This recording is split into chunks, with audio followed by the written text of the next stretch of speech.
You don't lead by telling people some place to go. You lead by going to that place and making a case. Ken Kelsey.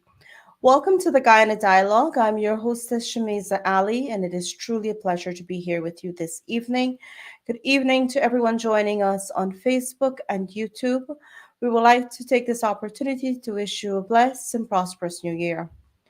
Our topic tonight is update on house lot allocation, housing schemes, and water treatment plants. The Guyana Dialogue is being sponsored by a coordinating council of Guyanese based in the US, UK, Canada, Guyana, and the Caribbean. Funding support is by well known philanthropist Dave Narine from Dave West Indian Imports. Please welcome my moderator for tonight, Dr. Tara Singh. Dr. Tara, welcome. Thank you very much.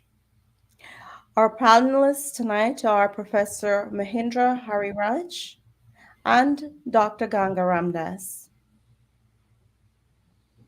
Welcome. Welcome. She is the minister within the Ministry of Housing and Water. She was appointed to the position by President Mohammed Irfan Ali on the 6th of August 2020. She's dynamic, passionate, and a devoted minister. She comes from a private sector background and has been in construction and real estate. Minister Rodrigues has a Bachelor of Laws from the University of Guyana and has a Master's in Business Administration from the University of Bedfordshire. Making a tangible difference and transforming the lives of her Guyanese brothers and sisters remain high on her agenda. Please welcome the Honorable Susan Rodrigues. Welcome, everyone. Thank Hello, you. good evening, everyone. Minister, it's a Good pleasure evening. to have you again. It's a pleasure to be here. Dr. Tara, Yeah. Okay. It's a real pleasure to have Minister Susan Rodrigues here with us. I know this is a busy time for ministers and other top government officials. They have to clear up their accounts and reports before the end of the year. So we are grateful to have you here tonight.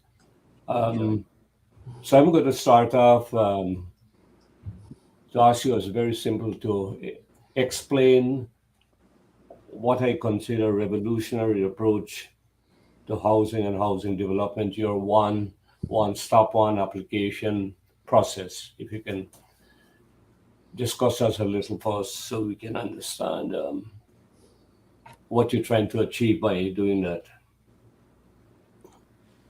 Okay, so good evening to all of our viewers who are joining us. Let me just wish everyone happy holidays and a blessed and prosperous new year, because I know this will be your last program as well for will 2022. So yes. thank you for having me.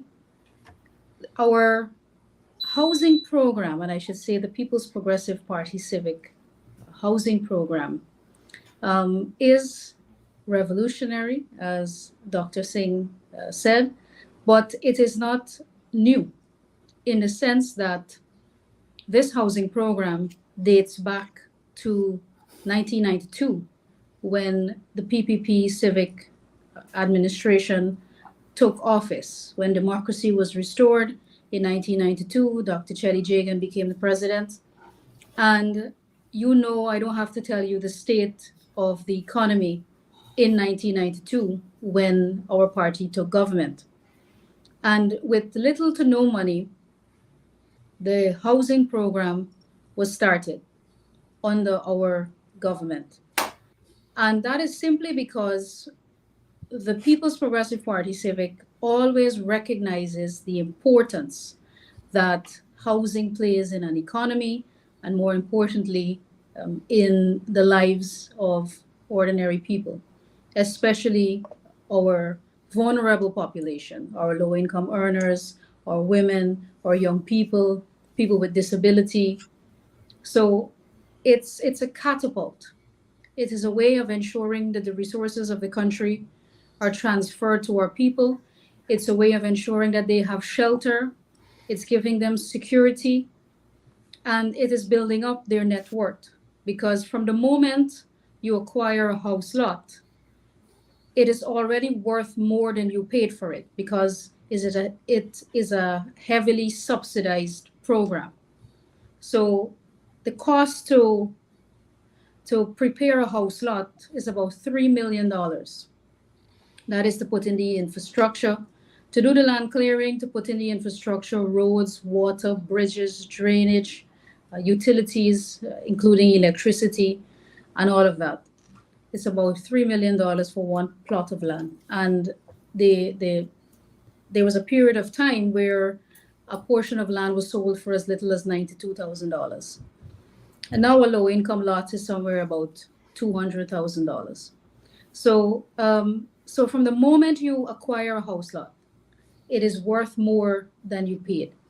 And from the time you build a home, you receive a title and you build a home there, your net worth automatically increases even more.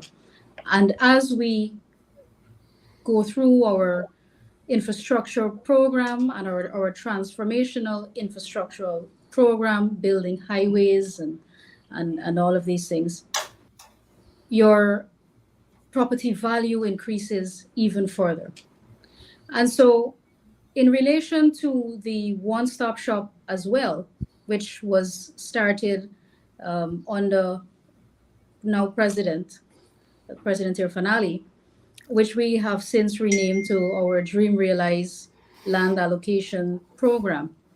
People look forward to that very much because we have an opportunity to come into communities, to come out of the office, to go directly into communities, into areas where we are allocating lands, and people feel comfortable coming to us, and we offer all of the services when we go out there. From a new application, you can come and make a new application. So that's if you're a first-time applicant. You can query your existing application. You can inquire about your title if you have already been allocated a land. And of course, we also have the people who are specially invited to receive their allocations on that day. As you know, when we took office in 2020, we found a huge backlog there, 70,000 pending applications, and we immediately got to work on reducing that backlog. For the 5 years that the opposition was in office, we saw just over 7,000 house lots being distributed within existing housing schemes. So the AP-NUAFC coalition did not develop a single new housing scheme. All of the lots that were allocated were from existing housing schemes that had remaining lots. And so when we took office, we immediately rejuvenated and revamped the housing sector. As you would recall as well, they relegated the Ministry of Housing to a department within the Ministry of Communities, thereby demonstrating their ideology and demonstrating to the public that they did not see the importance that the housing sector plays in the economy and in the lives of people, and especially low-income earners, because the housing program was specifically designed to ensure that people have access to affordable housing. So 75% of our applications are from low-income earners.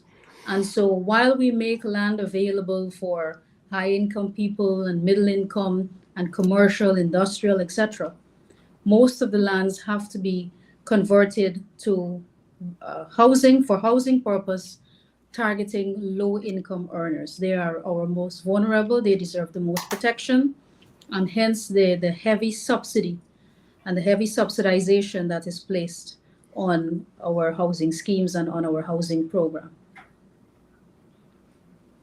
Can I interrupt you a second? Do the low-income earners have to pay the same amount of money for a house lot as a high-income or middle-income person or family? No, so there is some cross-subsidization there. So the low-income lots are priced differently from a middle-income or a high-income. And in the case of commercial land, those are not subsidized. That is for business development, and therefore government will not subsidize that. And people who are acquiring land for commercial or industrial purpose have to pay market value. Government subsidy is to ensure is specifically to target our residential house lots. So the typical cost of a house lot for low income is how much you said? I know you quoted a figure. Right now, the rate is about $200,000 to $250,000 for a low income, and then you have middle income and you have high income and so on. A bit high. All right. To date, I watched a program last night. You said that you all have allocated 20,000 house lots so far. Yes. Okay. So from the moment we took office, like I said, we had to hit the ground running, so that we can address this huge backlog. People were growing very impatient with the sloth in the housing sector, and immediately in our first emergency budget of 2020, we allocated money to begin our infrastructure program. And ironically, when we came into office, we had the first 2,000 house lots that we had to make available, that we had to find the investment to do the infrastructure work there, was to make house lots available to 2,000 people that the APNU AFC allocated during the period of 2020 when they were in office illegally, up to August 2nd, when the president, Dr. Mohamed Irfan Ali, was sworn in. That's when they were allocating house lots. And of course, house lots that they had spent no money to start developing. So we immediately had to ensure that we make those lots available, and that we started our own allocation exercise to reach our target of 50,000 house lots in 5 years. So it's been roughly 2 years, a little over 2 years, and we have allocated so far over 20,000 house lots, in keeping with our 10,000 annual target. And we are getting more efficient at it. The staff is working better, and the staff has been tremendous. They've been doing a phenomenal job. To do this work is not easy. When people see us in communities at our Dream Realize land allocation exercises, that's not when the work starts. The work started long before that, from the acquisition of land to conducting all of the studies, to conducting the surveys, to developing the plans, ensuring that we register those plans, and then coming out into communities to allocate lands, doing the infrastructure work, making the investment in communities. So it's a lot of work, and it's 24 hours a day work, and the staff has been working and has been up to the task. So far, we have started work in approximately about 37 new areas across regions, all the regions almost. Started new housing schemes in about 37 areas. So it's a massive housing program. And, as I said last night on my television program as well, every time I travel overseas, or I speak at the IDB, or I'm speaking with diplomats or nationals from other countries, they're always fascinated by the housing program in Guyana, because it is just unprecedented. And that is because we take our obligation very seriously. We have a constitutional right to ensure that we provide affordable housing to every single Guyanese. And we take that obligation very seriously. We take that responsibility very seriously. And we recognize the transformational role that the housing sector plays in a person's life. For many people, purchasing a home is one of the largest investments that they would ever undertake in their lifetime. And it gives them a sense of security. It it creates an inheritance for them to leave for their children. It promotes family life, community life. It's really a way of improving people's quality of life, their standard of living. And now with more available resources thanks to our oil and gas sector, we want to ensure that we develop sustainable communities. We want to ensure that the roads that we are building now, we can go beyond the crusher run level, that we can go to concrete roads or we can go to asphalt roads. We want to move beyond earthen drains, ensure that we can put in concrete drains, sidewalks, thereby raising the overall standard of living within our communities. And that's why I said, and that's why I started from 1992, to show you really the progression of the housing sector and of our country. Because you know, when in the 90s, when we had little money, there was only so much you can do, you know, and we have to understand that development takes time. There was a time where you can only grade a road and leave it to create access. Now you can grade that road, you can put on aggregates, you can build concrete roads, you can build it up to a level of asphalt because more resources are available now. So it's something that took a long time until we were able to increase our resources in government, but we are ensuring that all of our proceeds from the oil and gas sector and from all of the other sectors, agriculture and so on, goes towards our people. We are making investments in people and improving the overall quality of life of our people. Okay. I have a last question before we put you on to Mahendra. The house lot allocated, how long does it take to build a house after you make the allocation? Sorry, how long does it take to? Once somebody get a house lot allocated to them, Yes. what's the time span before they actually build a house? Before they build a house? So The time span between the allocation of the house lot to the building of the house to complete. okay, so we have a program where we are constructing houses. So in addition to our house lot allocation program, we also have our housing construction program where we are building the houses. And so instead of allocating a land alone, some people are choosing to purchase a home. You have to be pre-qualified by the bank, and then we build that home. So you are allocated a house instead of just a house lot. There are out of the 20,000, over 20,000 people that have been allocated already. The majority of them have been able to access their house lots. And we are, remember what I said too before, that in the 5 years, there was no new development. So when we took office, we had to start from scratch, literally.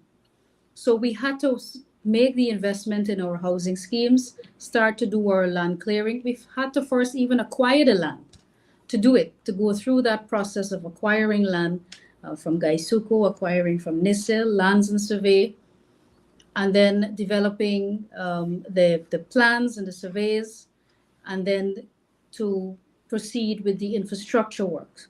But every time we allocate lands in a particular area, we are simultaneously allocating funds towards the infrastructure. And so within that year or the next year, people can be able to access those lots. Okay, let me just put it simple for people to understand. You allocate over 20,000 house lots. How many of those house lots still remain vacant? You have any data? These are people who are now taking up their house lots, so they wouldn't be able to build in such a short time. But they are now going through the process of allocation, and then we have to take them from allocation to agreement of sale, From their agreement of sale, they are then given possession. It's just like in any ordinary sale of land.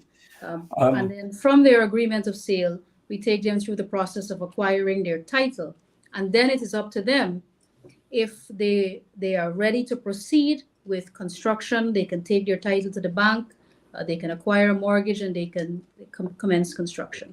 Is there a rule that you can't sell your lot until a period or something of that sort?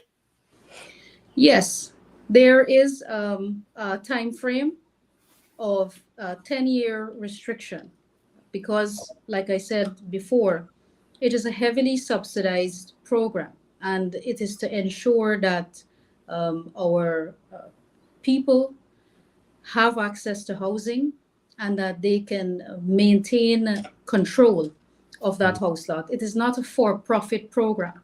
So we have traditionally, and this is not a new prohibition, but traditionally we have always imposed a 10-year limit that you must retain ownership of that land for at least 10 years. So you're prohibited from reselling. Thank you very much. Sure. Hi, good evening, Minister Rodrigues. It's truly a pleasure having the conversation and being a part of it. I think, as you said, the work that your ministry is embarking upon is unprecedented. And to transition from what Dr. Singh was asking, I think one of the questions that naturally follows, is there a time span, perhaps, where a land is allocated to a citizen, but then the government maybe repossess it because there's inactivity? Is there such a policy in place? That is one of the questions. And I know you spoke about the backlog that you inherited because of the dormancy of the past administration. And I know there was an investment in the single window planning and development tool. Can you advise us and the audience, where is that? What is the status of that program or investment? Okay, sure. So in terms of, sorry, the first question was the repossession. So repossession is not something that we practice, or we don't have a policy, written or unwritten, where we would go after people's land. So when we allocate a house lot, you're expected to make payments on that house lot, and then you are expected within a certain time to execute your agreement of sale. And once you do so, you are signing, you have certain obligations to construct your home and so on. But when you acquire either a transport or a title in Guyana, that ownership is indefeasible. And that is an enshrined right. It is protected. Your right to land ownership is protected under the law. And so we cannot randomly withdraw or recall people's transport or title. It is an indefeasible right that's transferred to people. Now, if somebody was allocated a house lot in a housing scheme and they have not come into complete payments and therefore have not moved on to executing their agreement of sale or acquiring a title, we try as far as possible to make contact with those people. We have a unit that does that would reach out to people. And this is by telephone. If we can't, we go into the communities and we try to locate them to basically to push them to move forward in the process. You see, we do not want to disenfranchise people. And so if you repossess that land, for example, that person is still in your system, will still have a pending application because you really haven't moved the process forward. By simply coming in and just making a payment, you really haven't moved towards home ownership unless you have gone further in the process by paying off and signing your agreement of sale and signing up for your title and so on. So we don't want to dispossess people of their land. We want to ensure that we can deliver home ownership to people. And so we try as far as possible to make contact with them, to reach out to them, to if they need an extension or they're facing a difficult circumstance in their life, we try to reach out to them and maybe put them on a payment plan just to try to help them through the process. Now, in relation to your second question, yesterday was historic for us because we signed the contract for the implementation of the IT platform for the single window application and approval system. So it's twofold. So we signed the contract yesterday for the implementation of the IT platform, but we also have laid in the National Assembly the single window legislation. So at the next sitting of of our Parliament, that bill will come up for debate and for passage, and that bill and this system, as you know, is transformational. It is historic. It promotes transparency and accountability. It gives effect to the ease of doing business. And you know, that's something that we talk about a lot. And successive governments have spoken about ease of doing business. And that is important to every economy, to every country, ensuring that investors find it easy to do business, whether it's a large scale investment, medium scale, or even a small scale, somebody wanting to put up a small apartment complex, for example, just a 3-story building. You know, they shouldn't be given the royal runaround of moving from one agency to the next to get clearance from an NDC, then the central housing, then fire department, and then you have to move on to other places like EPA and so on, depending on the nature of the investment. So the idea is to come to a single window, to use a single platform, and to put in your application there, which will have all of the requirements for all of the other agencies.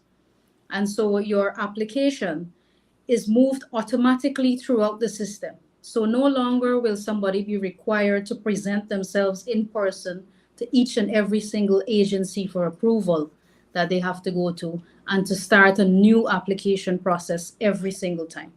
It's one application with all of the requirements that you will need attached to it, and it will move itself through that IT platform, and the applicant will be able to track in real time where their application is at a particular time, which agency we're waiting on for feedback. And I know that people in the diaspora would especially be interested in this single window application and approval system, because many of them are thinking about returning home and investing in Guyana, and this would be very welcome by them. So in addition to removing bureaucracy and creating the ease of doing business, it is also extremely transparent, and it promotes accountability. So nobody has to fear any form of bias, any discrimination from a public official, for example, because there is a time frame within which each agency has to respond. And so nobody can say they are being vindictive by not responding and stalling an application. There are time limits, and when that time limit expires, if the agency does not respond, then no objection is automatically granted.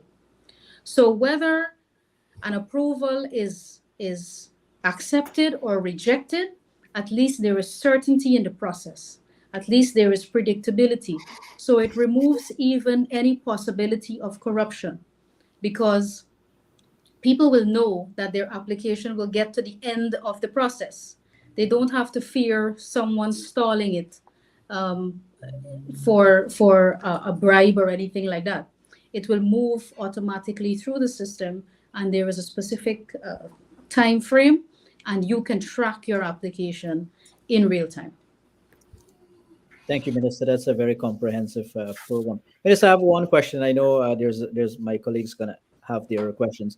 Given that many of these low-income houses are already subsidized, when it comes to property tax, how does the government, maybe in cooperation with Ministry of Finance, also deal with the corporate tax or the property tax rather on these properties for these low income householders owners?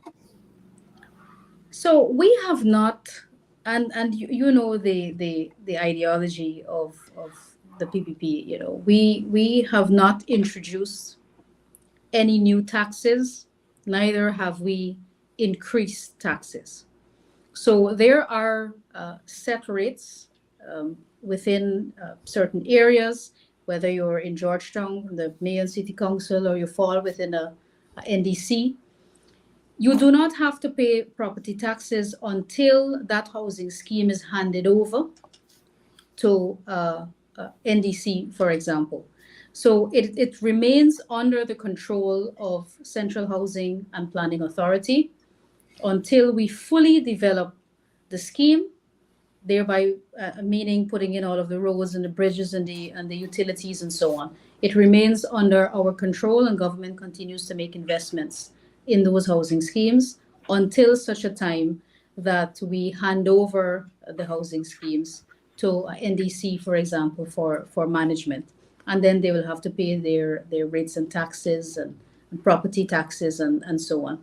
There may come a time where we will review that system, but it's not something that we are focusing on right now. Right now, our mandate is to ensure that we fulfill our targets of 50,000 house lots and to help with the construction of houses, which, by the way, is outside of our manifesto commitments. We never committed to this housing construction program, but we have undertaken it anyway because we realized that people needed help in terms of construction.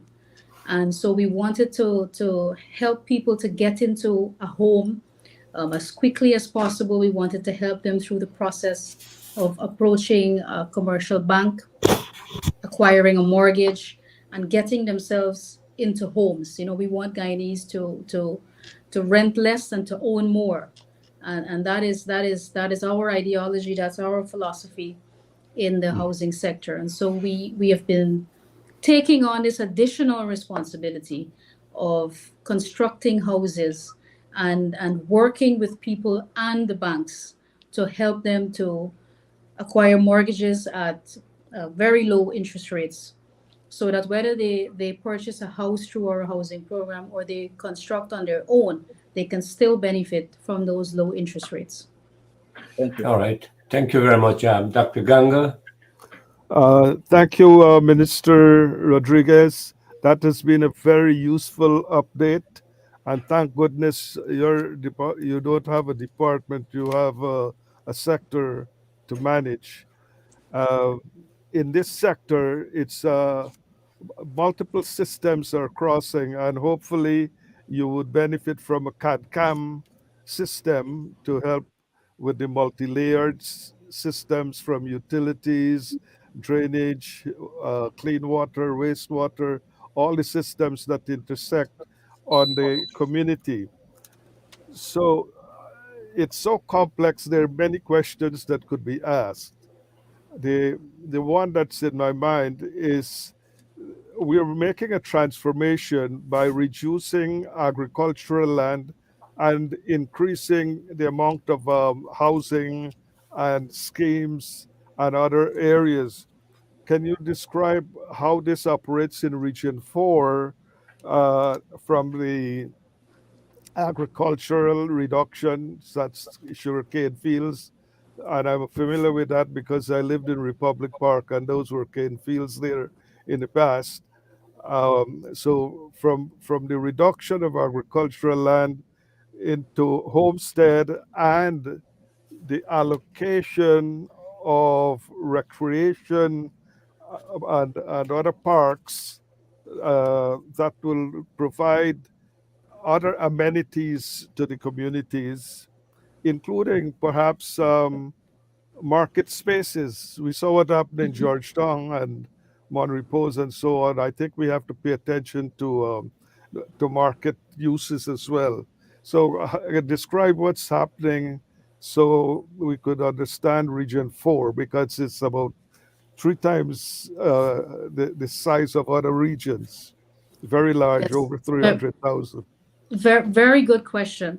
And so Region 4 is also the region with the largest amount of applications. So we have to make even more land available in Region 4 because that's where the bulk of our pending applications are. So I think in Region 4 alone, we have allocated over 10,000 house lots out of that 20,000 that we have allocated already. That is just simply based on demand. The second largest region is Region 3 because it's very heavily populated and they have the second highest applications in our system. But in government, just like with any sector and with all of the resources that you have in government, so whether it's land, whether it's finances, you have to prioritize. And we we are not reducing and we have not reduced the role that agriculture plays in our country. As a matter of fact, we have increased the role that Guyana is playing in agriculture. We are the breadbasket of the Caribbean. We are working with our regional partners to do more farming and to export so that we can feed the Caribbean. And our president chairs the committee on agriculture for the Caribbean. So it's really about prioritizing. We have never, in the time that we've been in office, taken any active cultivation, any land that is under active cultivation, and converted it to housing purpose. So we do have consultations that we have with all of the agencies. We sit down with Gaisuku, we sit down with NISIL, we sit down with Lands and Survey, MMA, and we identify areas that are actively being cultivated, areas that they may want to have future development or expansion in agriculture, and what is available for housing purpose. And of course, not all land is available for can be used for housing purposes as well. So we have to look at soil type and all of this before we can decide which lands can be converted for residential purpose. So it's a juggling act. It's a compromise. We sit down very often, regularly, and decide which land in which area will be used for cultivation, for housing, and for any other purpose. So that is always an ongoing process as we continue to make more land available for residential purpose. And people in Region 4, for example, have become a little bit spoiled. Nobody wants to go too far to take up their house lots. They want something as close as possible to Georgetown, especially if they work in Georgetown. And that is why the construction of these new highways and bypasses and so on are so critical, because it will help people to feel more comfortable accepting an allocation that is outside of Georgetown or somewhere on the coast or further up the East Bank.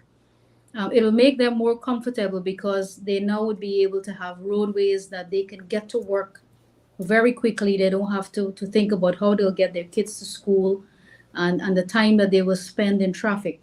So making the investment in infrastructure also improves people's lives. It gives them more productive time in their day, less hours sitting in traffic, less hours feeling frustrated, and more comfortable accepting a house lot outside of the city and working in the city. And what we try to do with our commercial allocations and our industrial allocations is to create jobs. So many times people who live within those communities also work within those communities, so they don't have to go far to find employment. So that is the idea around building sustainable communities, that you can have all of these services within your communities. And the transformation that has been taking place on the East Bank there, with the commercial development, with new theaters and malls being built. So now people from the East Bank have all of the services up there. There was a time where there was not a single commercial bank when President Ali opened the Diamond Housing Scheme. Now you have several commercial banks right there on the East Coast, on the East Bank corridor, making it very convenient for people who live in those areas. People also don't have to fear receiving a house lot at the back of a housing scheme, as they would refer to it, because now at the back of those housing schemes is where all of the highways are being built. So the back is now the front, and people have access to both sides of the housing schemes, access to a direct highway in which they can traverse from one area to the other. I'm glad you mentioned commercial activities. That's very important. I'm very familiar with the Diamond area, all the way to the Lamaha Canal. And in fact, there was one case where a person from Philadelphia bought a house lot there for his son. And in less than a year, the son was back because he couldn't find a job. So the job situation is also very important. My curiosity about the commercial lots, are they like twice the size of a regular household lot? What's the dimensions like, and what's the process of someone from the diaspora purchasing commercial lots? Right. So it depends. The size depends on several things, which include the area that is being developed. Like I said, our main focus is on residential lots. So we leave small areas available for commercial and industrial activity, and this is mostly towards the closest area towards the road, or the main access road, for the ease of ingress and egress. And it can vary from a half acre to an acre or two. It depends on the scale of the investment as well. So if somebody puts in a proposal for a mall, for example, they're going to need a couple of acres of land to do that. And they would have to make their case as to how they're going to pay for this land, the type of development they will undertake, the amount of jobs they will create. They'll have to basically take us through the business proposal. And then they are allocated the land that is suitable for the proposal that they have submitted. So it varies. It can be from a small supermarket or pharmacy to a shopping complex or a mall or industrial development, a cement plant, for example. So the scale varies, and of course the land use, depending on the proposal. We will have to know where to place you depending on the land use, because we are taking zoning very seriously, so that something, for example, like a cement plant or a cement factory, for example, we wouldn't have in close proximity to the housing area. We'd ensure that that is in a commercial zone, an industrial zone with proper buffers and so on, to safeguard the quality of life of the people who are living there. Okay, we want to move on a little to water, but I have two quick questions for you. The Mocha, Arcadia, there are still a few holdouts there for the main highway. What progress have you made with the few people who are still holding out for better terms and conditions? And I think secondly, we are sorry, go ahead. I want to ask you two questions, so I don't have to come back and ask you. Yes, go ahead. Communities, are these built by government or private enterprise? Which communities? gated community. Oh, gated communities. Oh, sorry. Yeah. Okay. All right. So let me just deal with the second one because I'll deal with that one first because it's just shorter answer. So gated communities are through private investors or private developers. Through our housing program, we do not build gated communities because we have integrated communities. So the communities that we design through our housing program that is subsidized have people from all income brackets, high income, middle income, low income, and they all exist within the same scheme. So we don't lock out or preserve any particular scheme. If there is a gated community being built, it is being done by a private developer on their private land that they have acquired. In Mocha, the situation there is, it's quite unfortunate because what we have presented to the squatters who were there along in the road alignment is such a tremendous opportunity. It's really a remarkable opportunity, a break that they have been given in life to move from being an illegal occupant of a portion of land and not having access to electricity and water, not having legal access, and having themselves putting themselves at risk by having illegal connections and so on to electricity. And we have provided them with an opportunity to move into a housing scheme, a developed housing scheme where you can take up your land immediately, where they were compensated so they can immediately start to build their own home and move their family into a neighborhood, into a community where they have their own land, where they have title to their land, where they can apply for legal connections to water and electricity, really giving them a start in life, a break in life. And, fortunately, many of them saw the opportunity and took it. But there were a few holdouts, like you said. But I think it's now down to maybe just two persons who are still holding out. And that is simply because of the rhetoric of the people in the opposition and who've been saying to them, lying to them, number one, that they're not in the alignment. I don't know where they got that from. But it's very clear that the road is coming right there. Anybody can see it when you go on ground. They're directly in the path of the new highway, the one from Echoes to Diamond. And, what is unfortunate is that the people in the opposition who are instigating them not to work with the government really don't care about them.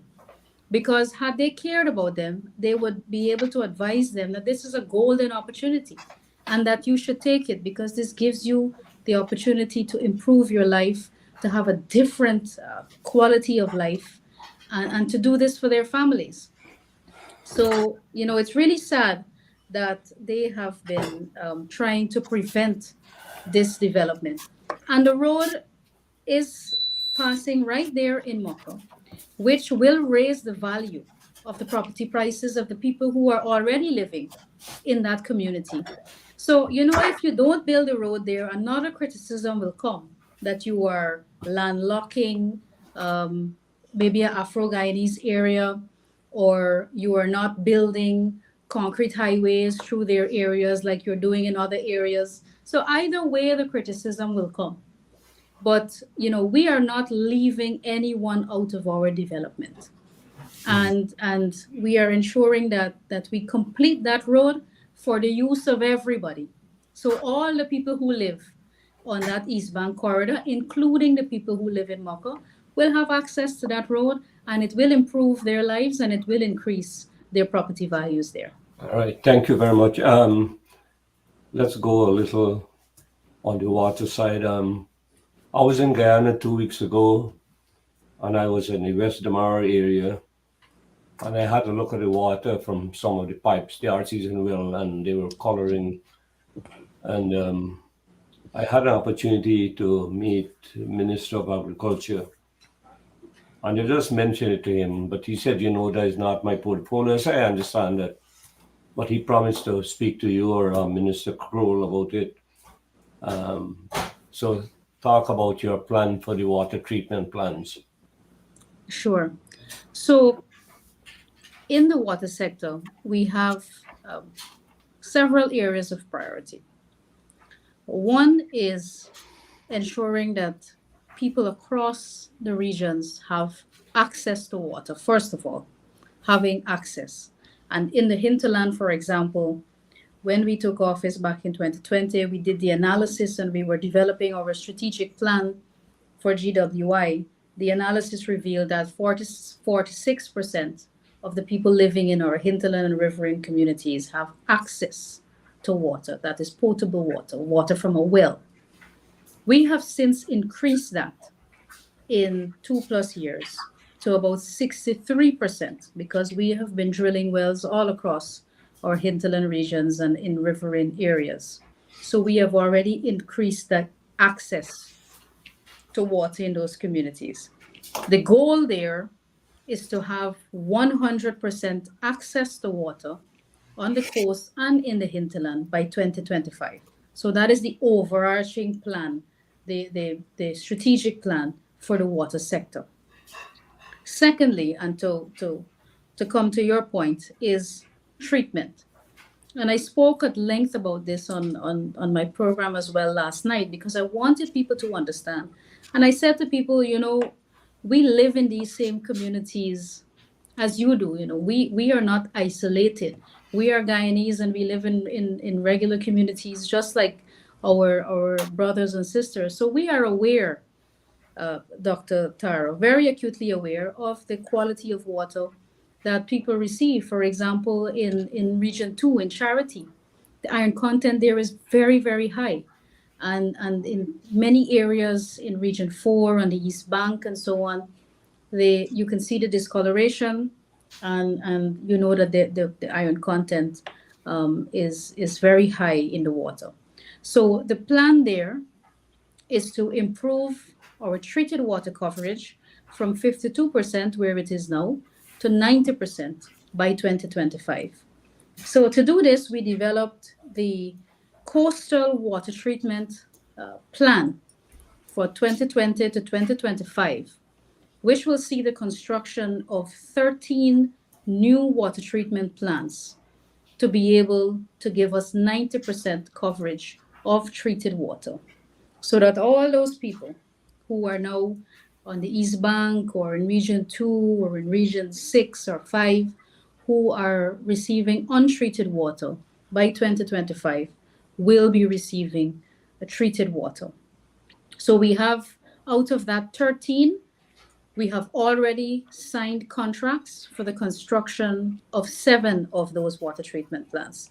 So we're not just discussing a plan on paper, we have already actioned this plan. We did the analysis, we know where the gaps are on the coast that we need to ensure that we have coverage of treated water. So 7 contracts have already been signed for 7 new water treatment plants.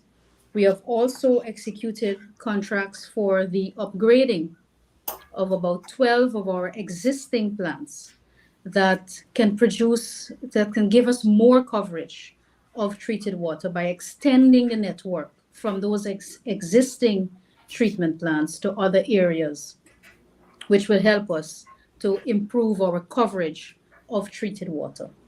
And we have the other 6 new water treatment plants to bring it up to 13, which is required to achieve the 90%, we have already secured funding from the Caribbean Development Bank, and we are working with them to ensure that by early next year, 2023, we can go out to tender so that we can sign contracts for those 6 additional new water treatment plants. Can you say if the Canals Polar area is included? Which area? Canals Polar area, West Bank Region 3. Yes, all of those areas. So we are right now we have already signed one of the treatment plants for Perico. which will give coverage to all of those areas there. And we have one at Wales as well. Okay. Okay, Mahendra and Dr. Sure. Ganga, last question. Quick question, Minister Rodrigues. Given you spoke about sustainability, does the ministry have in place or will have in place a particular agencies or bodies to regulate and to look at standards? You spoke about the housing construction program. Is there a body that goes and check that there's a particular standard that is adhered to? And piggybacking off the water, is there systems or bodies in place who will check these things, that we don't have substandard housing or construction that will now withstand levels of weather, etc.? Yeah, so we have a unit at the ministry there that would do so. This is for construction monitoring, for example, for our housing construction program. Now, if you are constructing a home privately, of course, you have to get certificate of inspection and so on. So they have different agencies that you can go to that will have to sign off on different inspections. This traditionally has not been working the way we want it to work. So, like, for example, unless you have to go to an agency for an approval, let's say for the fire department, for example, sometimes you go into buildings in the city that don't have a lot of space. You have to use one entrance that substitutes as the exit as well. There's no fire escape. And these things, we want to be able to improve that, to have proper building codes and standards. And so we are moving in that direction. Historically, those units exist within different agencies, but they don't function as well. And unless you need to send in an application for a specific approval to construct, people just do as they please, and nobody is really monitoring, in real time. Of course, if you have to get an approval, and the people and there is a site visit that is required, people then take different action to ensure that their construction is up to par. But I agree with you, especially in the new Guyana that we are trying to build, where people are utilizing density and using smaller portions of land and maybe going up higher, building more and more multi-story complexes. There has to be a strict monitoring of the construction that is taking place, and ensuring that we have proper exits, entrances, and adequate planning for fire emergencies and so on. So that is something that will have to evolve as our economy evolves, and the investment in our economy becomes more sophisticated. Thank you. Dr. Ganga? Yeah, I'm particularly interested in this water situation. The bathroom and the kitchen would be using the same treated water. Can you comment on how close we are to bottled water quality with the treated water? Sure. So the treated water that is delivered to households, once we have built a treatment plant, is potable water, meaning it's drinkable water, so that you can consume it straight from your tap. People don't like to hear this, but it is absolutely true that even now, with the iron content in the water, it is still safe for consumption.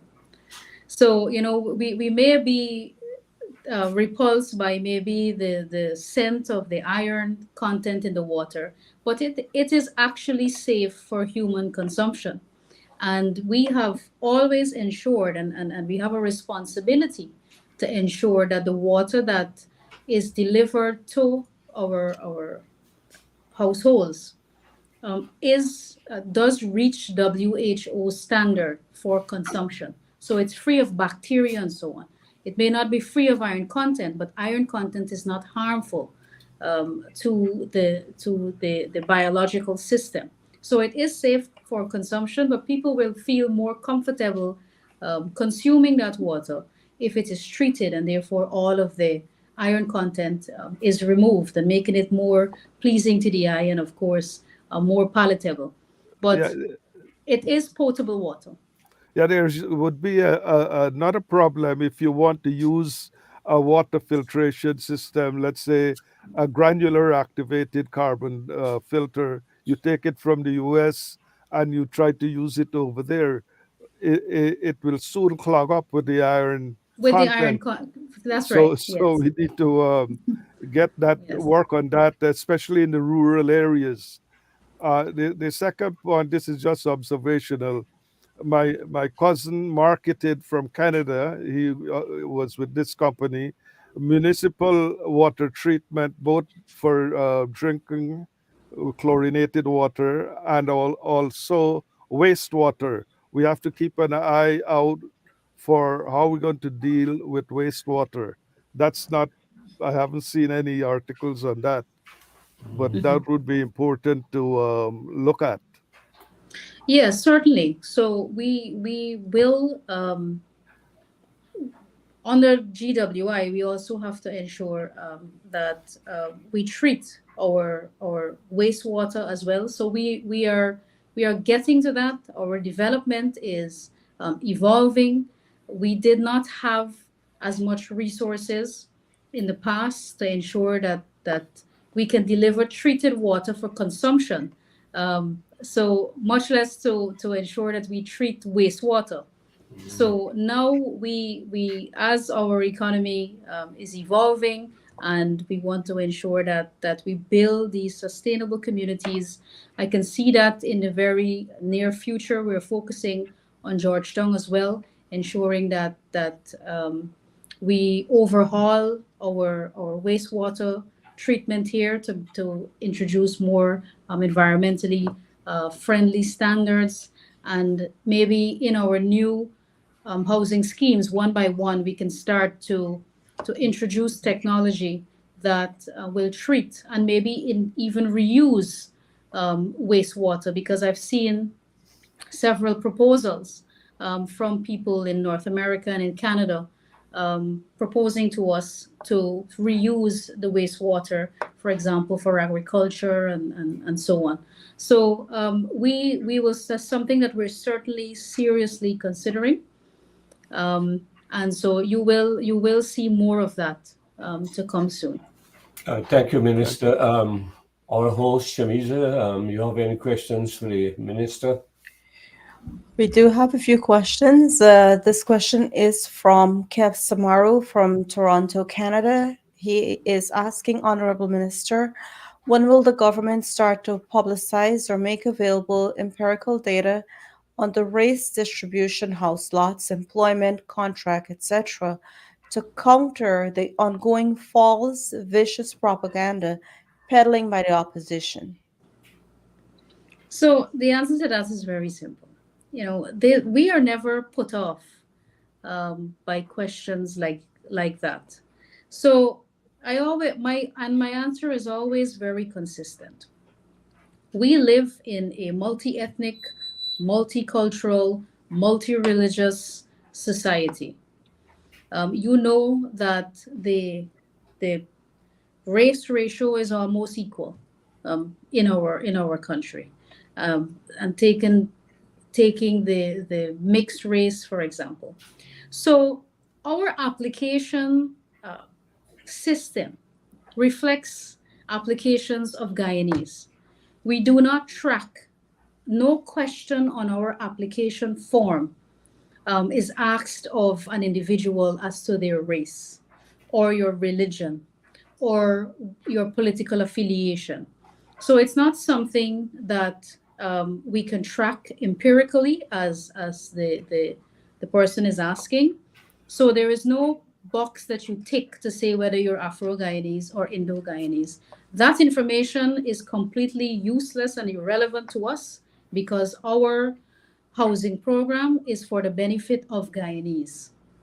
And so regardless of what you look like or which God you worship or which political party you support, we will ensure that we deliver your house lot to you in order of when you applied.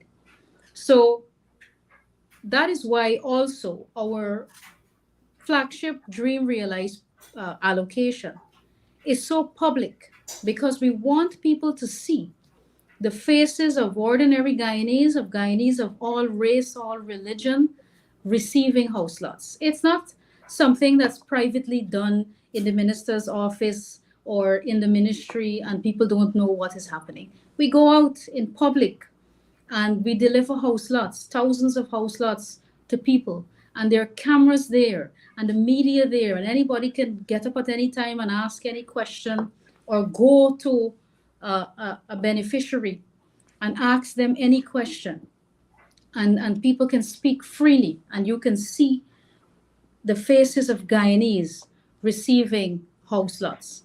And so that is what is important to us. So we don't get caught up with accusations about race or which particular race is receiving house lots. Look, under the opposition, only 7,000 people received house lots. Even if those 7,000 people were Afro-Guyanese, in the 2.5 years that we've been in office, with the over 20,000 house lots that we have delivered, we have delivered more than 7,000 house lots to Afro-Guyanese, if we are using that standard of measurement. So, we're not going to get caught up into trying to prove to anybody that our government or that the system is fair. People know that the system is fair.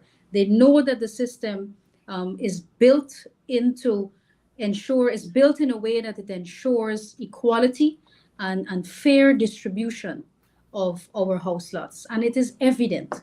So people who are making those accusations are just creating mischief. And we will not give any credence to those arguments or go out of our way to prove that we are not biased, because it's very obvious to everyone that the system is fair. Thank you. This question is from Jai Lal. He says, "Good night, Minister. Is there any particular arrangement to accommodate remigrants in terms of early land allocation?" So there is a special form that remigrants can fill out, an application as a remigrant, and the application specifically says that it's a remigrant application. Of course, that is far less than the general pool of applications that we receive. The problem, though, and why some people have to wait long when they come through that remigrant system, is because they have not actually remigrated. They may put in an application, but they have not been to Guyana, or they haven't made themselves available here in order to complete the process. But once people have put in an application and plan to come home, maybe have achieved their remigrant status, and all of the benefits attached through the Ministry of Foreign Affairs, of course we will swiftly help them to be reintegrated into our housing scheme and into a community where we can get you into a home much faster. But I think people are kind of making an installment in putting in an application, but haven't quite decided if they are coming home. So we welcome all of the people from our diaspora. We want you to come home, and we want you to stay and live here. And especially, I know now people are very excited in the diaspora about Silica City, which will be a different level of community. We are going to build Silica City on the Linden-Soesdijk Highway. So it's a bit of a drive from Georgetown, but the highway that we are building will go straight there to Silica City, to Timeri, so that people have easy access to Georgetown, quick access. In about 20 minutes, we want people to be able to drive from Silica City to Georgetown. And so a lot of people are excited about Silica City because of the development that they've been hearing about, the homes that we are building there, and the golf courses and the condominiums and all of that that will be built there. This, of course, is very exciting to our overseas-based Guyanese. I just Thank want to add something here, Minister. I know a migrant went to Guyana. He's living there. He filed an application, but up to now, the housing administration didn't give him any kind of award when he can get his house out. He's working with the government too, and he's there for over 2 years, which I know personally. So how long more does he Okay. All right. So maybe you can ask him to I come can, into I the can, ministry, yeah, and we will look at that. okay, I can ask him to see you. He's a government official. Sure. All Yeah. right, thank you. All right. Well, the last question we'll take is from Joel Utkirk. He says, Honorable Minister Susan Rodrigues, are building codes available online with respect to the land use, especially in Georgetown? Building codes. Billing codes. Yeah. I wouldn't be able to say specifically where someone can go online to find that. Thank you. We will now ask you for your closing remarks. All right. So it's been an absolute pleasure to be here, to be joining all of you this evening. It's always a great pleasure for me to be able to speak about the work in the housing sector and in the water sector, because I believe that what is taking place in this sector is truly transformational. And I'm also privileged to be a part of this government under the leadership of His Excellency President Irfan Ali, who has been an exceptional president and exceptional leader, and he leads by example. And there is no better leader than you can ask for than one who leads by example. And so it's been an absolute pleasure to work with him, to work with the cabinet that is extremely motivated. All of the ministers have been making our government proud and have been delivering for the people of our country. And so we look forward to 2023, where we will be just as busy because we still have to achieve all of our targets. But it's very encouraging that we are all on track to do so. So I want to take this opportunity to wish all of you, as well as your viewers, a very happy new year with health and strength and prosperity. And I look forward to seeing some of you in Guyana. Dr. Tara said he was in Guyana, but he didn't come to see me. So I guess he was very busy making really. his rounds. But I'm happy to know that you come home to visit, and it's Yeah, good that you can see what is happening in yeah. Guyana. So I you did. can speak about Yeah. what you are witnessing firsthand to our brothers and sisters in the diaspora. Well, we thank you very much, and we also like to pay tribute to your performance. I will send you some comments what people say about you. So you're a terrific minister as well, and we thank you for the role that you're playing in the development of our society. Ganga, you want to make a closing remark on the minister's performance?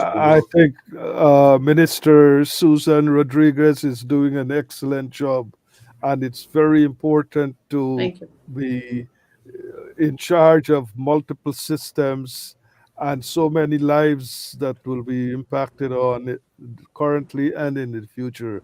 So, on behalf of all our team here and the audience, we thank you very much for your inputs into the redevelopment and redesign of Guyana. It's a very important job that we're doing here. Thank you. Mahendra. It's my honor Mahendra? and privilege. Sure, Minister Suzanne, it goes without saying much, but the portfolio handle is handled with such exceptional role of demonstration of leadership. I think a lot of Guyanese, including young Guyanese in particular, views you as a role model because you stand very bold. You're fierce. You don't backpedal. You are a strong woman in our society that a lot of young ladies can look up to as a role model. I remember calling you once when you were on your television program, and you said you're calling from New York because since then you stand with a level of commitment that I am very prideful of, and we are fortunate to have somebody like you, young, very fresh perspective, invigorative approach, and the job that you're doing is exceptional. And I'm without any doubt that you'll continue to do great in this ministry. Thank you, You're all too kind. Shamisa. Thank you so much. Shamisa, over to Yes. you. Dr. Tara, Dr. Ganga, Mahindra, everything that you guys said, I seconded. Amazing minister. Never enough time having her here on the Guyana Dialogue, but tonight I do want to say thank you so much. I am very proud of you and everything that you're doing for our country and for the people. Thank you to all our viewers. Happy New Year to everyone. May your new year be prosperous with good health and everything that you dreamed of. Until next time, this is the Guyana Dialogue, and I'm your hostess, Shamiza Ali. Good Thank evening, you. everyone. Good Good evening. evening. Thank Happy you, New Year everybody. to all. Thank you, Minister. Happy New Year.